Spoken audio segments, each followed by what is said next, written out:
Oke, Assalamualaikum warahmatullahi wabarakatuh.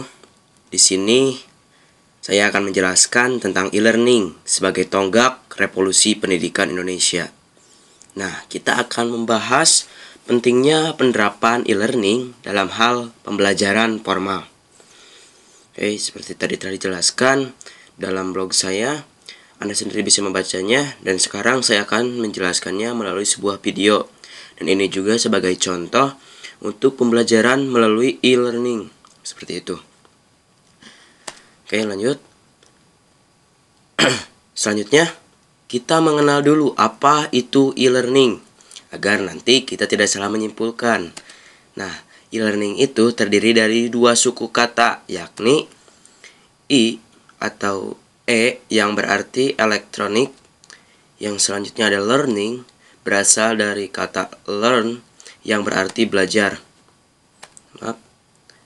Nah, jadi e-learning ialah suatu konsep pembelajaran di mana di dalamnya menggunakan atau memanfaatkan media elektronik baik secara offline seperti jaringan komputer atau online yaitu melalui internet untuk menunjang proses belajar mengajar agar lebih efisien. Sedangkan menurut para ahli, salah satunya itu menurut Hartley, e-learning merupakan suatu jenis belajar mengajar yang memungkinkan tersampaikannya bahan ajar ke siswa dengan menggunakan media internet, intranet, atau media jaringan komputer lain. Nah, dari dua konsep pengertian e-learning itu, kita dapat menyimpulkan bahwa e-learning itu ialah proses belajar menggunakan media komputer baik secara offline ataupun online. Jadi seperti ini. Untuk e-learning itu, jadi proses belajarnya itu tidak menggunakan buku, tidak melalui apalah segala macam, tapi e-learning itu menggunakan media elektronik. Salah satunya adalah komputer yang sering digunakan untuk media pembelajaran e-learning. Karena mengapa? Karena komputer itu sering banyak digunakan dan banyak yang bisa dilakukan oleh komputer. Seperti itu. Selanjutnya, lalu bagaimana sih manfaat e-learning? Banyak sekali manfaat e-learning untuk umum, baik itu pengajar ataupun siswa. Berikut saya rangkum beberapa manfaat dari e-learning itu sendiri. Nah, secara umum ada beberapa manfaat e-learning. Yang pertama itu cakupannya luas. Maksudnya, jika diterapkan melalui internet, maka semua orang yang ada di Indonesia ataupun seluruh orang yang ada di dunia bisa mengaksesnya kapan saja dalam hal pembelajaran kita. Yang selanjutnya menghemat media pembelajaran. Artinya, kita bisa menghemat uang untuk membeli media pembelajaran. Seperti misalkan kita membeli buku, patoklah kita mempunyai 100 siswa, otomatis kita harus membeli 100 buku yang misalkan harganya 50.000. 10 misalkan atau 100 dikali 50.000 berapa, kan cukup banyak. Tapi dengan e-learning kita menggunakan metode e-book misalkan. E-book dikali 100 itu tidak menggunakan biaya sedikit pun. Jadi sangat sekali menghemat media pembelajaran. Untuk tepat juga misalkan infrastruktur itu tidak terlalu menggunakan tempat yang luas. Jadi bisa gitu. Yang selanjutnya mempersingkat proses belajar. Artinya proses belajarnya tidak terlalu lama. Jadi maksudnya di sini mempersingkat itu, jadi guru tidak terlalu banyak menjelaskan, tapi siswa yang lebih dituntut untuk aktif dan disiplin. Selanjutnya, perjalanan tidak jauh bahkan tidak ada, artinya tidak perlu memerlukan perjalanan. Misalkan kita lewat komputer, misalkan kalau diterapkan secara online, maka seluruh siswa misalkan yang ada di Bandung, yang di Surabaya, yang ada di mana-mana pun bisa mengaksesnya. Tapi gurunya misalkan ada di Jakarta, tapi tetap bisa mengaksesnya. Tidak perlu jauh-jauh kita ke Jakarta. Yang selanjutnya melatih jiwa disiplin. Ya, karena e-learning ini tidak ada yang memantau. Jadi kita harus melatih jiwa disiplin kita. Nah, selanjutnya ada beberapa manfaat untuk guru. Yang satunya membuat pengajar lebih mahir dalam menggunakan IT. Tentu saja, e-learning menuntut pengajarnya atau guru untuk mahir dalam menggunakan IT-nya. Seperti itu. Yang selanjutnya hanya membuat satu kali media pembelajaran. Seperti tadi yang saya jelaskan, misalkan e-book. Guru cukup membuat satu kali, udah itu kan tinggal dikopas. Baik itu misalkan butuh 100, butuh 1000. itu dengan jumlah tak terbatas. Ya, seharusnya lebih mempermudah dalam penjelasan materi. Nah, kebanyakan anak-anak zaman sekarang lebih mudah pelajaran itu masuk melalui visual ataupun gambar, video, misalkan yang lainnya. Jadi jarang anak sekarang yang mudah masuk menggunakan metode auditorial atau hanya guru menjelaskan terus. Pasti kita tidak mengerti. Yang selanjutnya, tidak usah capek-capek menjelaskan 2 kali. Maksudnya, jika misalkan si anak atau siswa tidak mengerti, tinggal suruh mengurangnya lagi. Jadi guru tidak usah capek-capek menjelaskan 2 kali. Maksudnya, jika berhalangan hadir, proses belajar masih bisa terlaksana. Misalkan guru berhalangan hadir nih di sekolah. Kalau menggunakan metode e-learning, misalkan ada jaringan komputer atau jaringan internet, maka suruh saja siswa misalkan buka website anu, atau misalkan buka file anu yang ada di komputer, misalkan di direktori C atau direktori tugas atau direktori apalah. Yang selanjutnya, manfaat untuk siswa itu sendiri lebih memahami konsep. Seperti tadi dijelaskan, siswa itu ada beberapa tipe. Yang pertama, auditorial, artinya lebih memahami konsep jika guru hanya menjelaskan saja. Yang selanjutnya ada visual, dengan hanya melihat itu bisa langsung mengerti. Yang selanjutnya ada kinestetik, yaitu dengan percobaan. Nah, dengan e-learning ini, 3 konsep itu, 3 tipe anak itu bisa didapatkan oleh e-learning. Yang selanjutnya, bisa belajar kapan saja ya. Tentu jika misalkan lewat internet, ini bisa belajar kapan saja loh. Karena website itu misalkan bukannya 24 jam. Mau jam 1 malam kayak, mau jam 2 malam, mau pagi, mau subuh, itu terserah. Maksudnya mempermudah mendapatkan materi. Ya, karena dengan internet kita lebih mempermudah mendapatkan materi sebanyak apapun. Karena sumbernya dari mana-mana gitu. Bahkan dari luar negeri pun ada, tinggal kita mentranslate-nya kepada bahasa kita. Yaitu mendapatkan materi lebih banyak tentu, karena juga pengayanya lebih banyak. Yang selanjutnya, menghemat waktu. Tentu saja, jika e-learning ini digunakan, pertama, misalkan siswa tidak perlu jauh-jauh ke tempat belajarnya.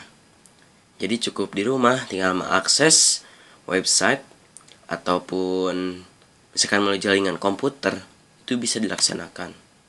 Selanjutnya, membuat siswa memiliki rasa disiplin. Nah, tentu saja e-learning ini menuntut siswa untuk merasa disiplin. Lalu, apakah perlu e-learning diaplikasikan di dunia pendidikan? Ya, yang pertama itu banyak negara yang berhasil meningkatkan kualitas pendidikannya. Contohnya di SD River Oaks dan contoh SMA Christopher Columbus. Nah, yang pertama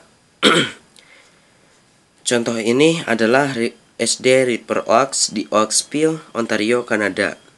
Ini merupakan contoh sekolah yang menerapkan sistem e-learning di mana semua media pembelajarannya berupa digital dan juga jaringan komputer di sekolah ini. Semua bahan ajar, semua modul, dan semua buku terdapat dalam sebuah CD-ROM. Tak ada satupun yang terbuat dari kertas, semuanya digital. Jadi ini benar-benar menggunakan metode e-learning full. Yang selanjutnya, contoh lain nih. Ada SMA Christopher Columbus di Union City, New Jersey. Sekolah ini sudah bertahan cukup lama. Pada era 80-an merupakan sekolah yang tidak begitu berprestasi.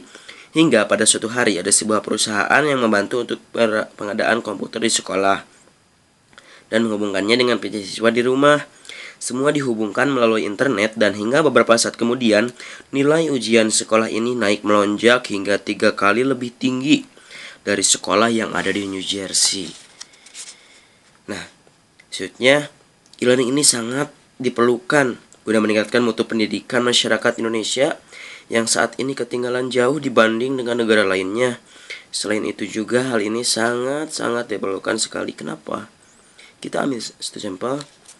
Ini 2 sekolah ini yang tadi SD River Oaks dan juga Christopher Columbus berhasil dengan menggunakan metode learning. Kenapa Indonesia tidak? Nah, kita coba dulu aja gitu. Jangan sampai menyerah. Jangan sampai seperti ini. Di kurikulum 2013 itu dihapuskan TIK. Lalu bagaimana sih penerapan e-learning kalau TIK-nya sendiri dihapuskan? Nah, kenapa kita tidak coba untuk e-learning itu? Jadi TIK itu masuk ke dalam e-learning itu sendiri. Nah, selanjutnya Ya, sekarang kita akan membahas bagaimana penerapan e-learning. Ada dua cara. Yang pertama itu ialah melalui offline, yaitu dengan cara menggunakan metode komputer jaringan dan juga online itu melalui internet. Yang selanjutnya metode offline. Metode offline ini jadi menggunakan komputer jaringan. Kita menggunakan aplikasi-aplikasi atau file-file yang ada di komputer. Kita manfaatkan itu untuk media pembelajaran. Seperti ini. Komputer untuk pengguna biasa. Bisa dilihat audio, e-book, software, video, gambar, dan flash animation. Itu untuk pengguna biasa itu misalkan audio untuk musik atau hiburan, e-book untuk novel atau buku digital, software untuk gaming atau utility, video untuk film-film, gambar untuk foto pribadi, flash animation untuk entertainment. Yang selanjutnya, nah ini komputer untuk e-learning user. Kita lihat audio ini bisa kita gunakan untuk tutorial audio, e-book untuk modul pembelajaran, software untuk aplikasi edukasi, video untuk tutorial visual, gambar untuk ilustrasi pembelajaran, flash animation untuk animasi pembelajaran. Saya akan jelaskan sedikit. Untuk audio misalkan kalau pengguna biasa itu bisa hanya untuk MP3 untuk musik-musik hiburan seperti itu. Sedangkan untuk e-learning user audio ini untuk tutorial audio, misalkan kita merekam sebuah file MP3 itu gunanya untuk pronunciation bahasa Inggris misalkan. Untuk video tutorial misalkan cara menggunakan atau cara praktek misalkan. Kita melalui media video untuk e-book, untuk modul pembelajaran. Dan yang lainnya juga punya fungsi masing-masing, banyak sekali manfaatnya. File-file juga yang bisa dimanfaatkan, ini sebagai contoh saja. Yang selanjutnya ada metode online. Jadi online ini menggunakan menggunakan internet. Jadi ini bisa diakses yang cakupannya lebih luas lagi daripada metode offline tadi. Nah, untuk pengguna biasa, sosial media misalkan Facebook untuk chat atau curhat. Yang selanjutnya upload untuk mengirim file atau memposting file. Yang selanjutnya download untuk mengunduh file, browsing, mencari data, email, mengirim pesan, melalui solusi biasa. Sedangkan untuk e-learning user kita bisa manfaatkan misalkan untuk Facebook atau sosial media untuk berbagi ilmu atau sharing segala macam lah. Yang selanjutnya mailing list untuk diskusi ilmiah. Misalkan diadakan 1 minggu sekali itu untuk diskusi, kita menggunakan mailing list nih. Selanjutnya ada email untuk bisa misalkan mengirim tugas kepada guru. Browsing juga untuk mencari media pembelajaran, download, mengunduh tugas media ajar. Jadi sangat banyak sekali fasilitas internet yang bisa kita gunakan untuk menunjang proses e-learning itu sendiri. Nah, selanjutnya bagaimana prosesnya e-learning menjadi revolusi pembelajaran? Nah, poin pertama, e-learning merupakan proses perubahan gaya mengajar klasik ke modern. Selanjutnya, e-learning dapat meningkatkan kualitas pendidik, guru, dan peserta didik siswa. Selanjutnya, e-learning mampu menerapkan dan menyesuaikan cara belajar siswa auditorial, visual, dan kinestetik. Nah, kita lihat kembali lagi. Poin A yaitu perubahan gaya mengajar klasik modern. Maksudnya seperti apa? Gaya mengajar klasik atau lama itu lebih menuntut anak untuk diam, duduk di kursi, dan mendengarkan guru menjelaskan. Dan kebanyakan juga susah untuk anak berinteraksi dan juga untuk aktif.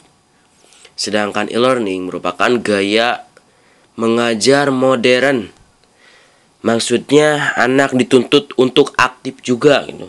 Jadi tidak hanya mendengarkan guru menjelaskan. Yang selanjutnya e-learning dapat meningkatkan kualitas pendidik atau guru dan peserta didik, yaitu siswa itu sendiri. Maksudnya kualitas pendidik di sini guru lebih cakupannya lebih luas. Guru lebih dituntut untuk lebih memahami konsep. Yang selanjutnya peserta didik juga bisa lebih memahami. Contohnya saya sendiri, saya adalah orang yang berhasil dalam metode pembelajaran e-learning. Nah, saya lebih mengerti itu dengan metode e-learning ini sendiri. Dulu saya adalah seorang yang gaptek. tidak memahami apa itu komputer. Bahkan untuk menyalakannya saja saya tidak bisa. Nah, tapi dengan metode e-learning, saya belajar sendiri. Dengan metode e-learning, saya cari video di YouTube, melihat cara proses-prosesnya, dan akhirnya saya bisa dan saya sampai bisa membuat video tutorial seperti ini. Inilah suatu keberhasilan melalui e-learning. Dan tidak ada diajarkan sedikit pun di sekolah. Pelajaran TIK sendiri mungkin hanya menjelaskan tentang Microsoft Office, Microsoft Word, dan yang sebagainya yang lebih-lebih sederhana gitu. Yang selanjutnya, e-learning mampu untuk menerapkan dan menyesuaikan cara belajar siswa, baik auditorial, visual, kinestetik. Auditorial misalkan hanya mampu dengan menjelaskan. Kita misalkan ada membuat sebuah blog tentang suatu pelajaran. Orang-orang auditorial ini langsung memahami gitu dengan apa yang diungkapkan. Maksudnya ada visual. Kebalikan dari auditorial, ada sebuah blog misalkan tentang sebuah pelajaran. Kebanyakan anak-anak visual ini susah untuk mendapatkan. Tapi dengan misalkan video pembelajaran seperti ini, atau ada gambar-gambar yang membantu, lebih mudah mengerti. Selanjutnya ada kinestetik, yaitu dengan praktek. Nah, anak-anak seperti ini lebih memahami dengan praktek langsung ke lapangan. E-learning ini juga bisa, misalkan dengan praktek virtual melalui komputer. Kita membuat sebuah aplikasi untuk sebuah praktek misalkan. Ada juga kan kita bisa menggunakan flash. Seperti itu. Yang selanjutnya itu saja mungkin yang bisa saya jelaskan tentang e-learning.